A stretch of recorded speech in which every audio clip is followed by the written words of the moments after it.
Soft, haunting music drifts in. Welcome to Timeless Sparks, where classic stories ignite the imagination. Tonight we unravel a tale steeped in longing and shadow. D.H. Lawrence's The Rocking Horse Winner. It's a story about yearning, secrets, and the desperate chase for something called luck. If the pulse of timeless literature moves you, be sure to like, subscribe, and ring the bell so you never miss a story that matters.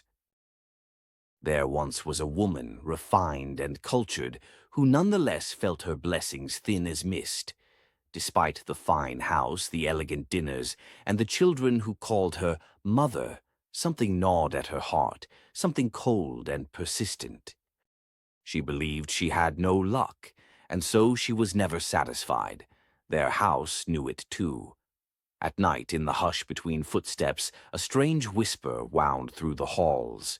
It throbbed in the wallpaper, breathed from the stairway, haunted the very grain of the floorboards.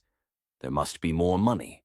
Soft at first, then insistent, a pulse no one could ignore. Her son, Paul, heard it from his room.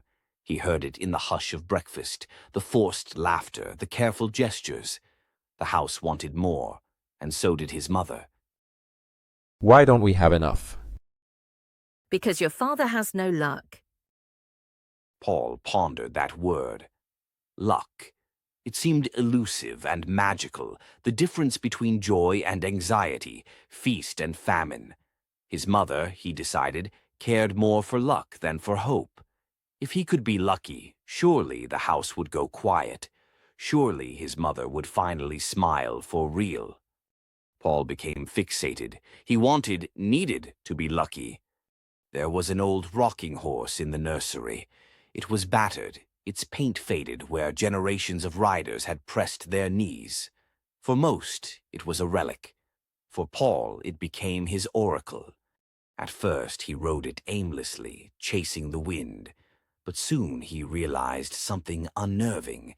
If he rode hard enough, if he surrendered to the motion, let the world blur into color, he could reach a trembling clarity.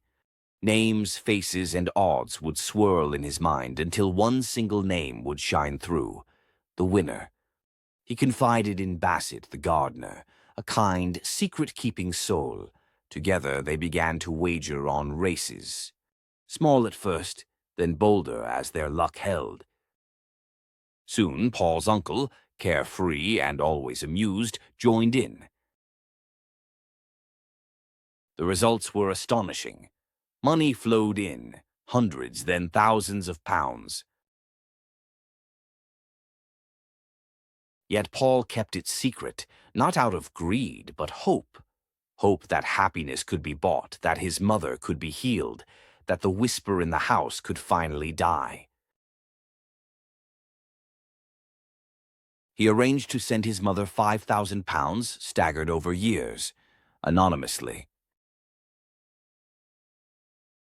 But when the first installment arrived, she spent it quickly, on tutors, new furnishings, glittering things that could never quite fill the unease.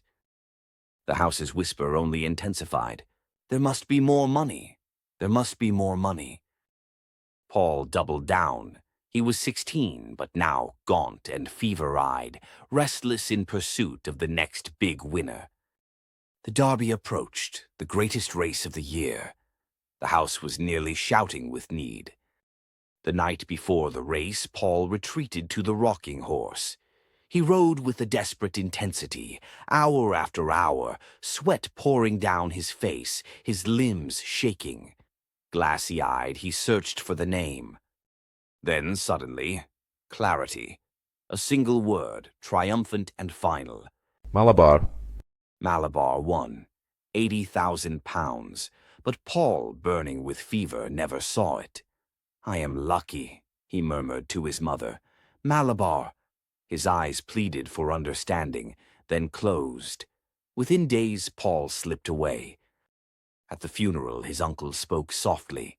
"Perhaps," he said, "it's better this way than for him to live where constant riding is the only path to luck."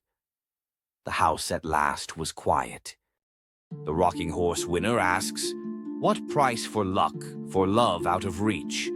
If this story echoes, let us know below. Thank you for watching Timeless Sparks. We'll see you next time.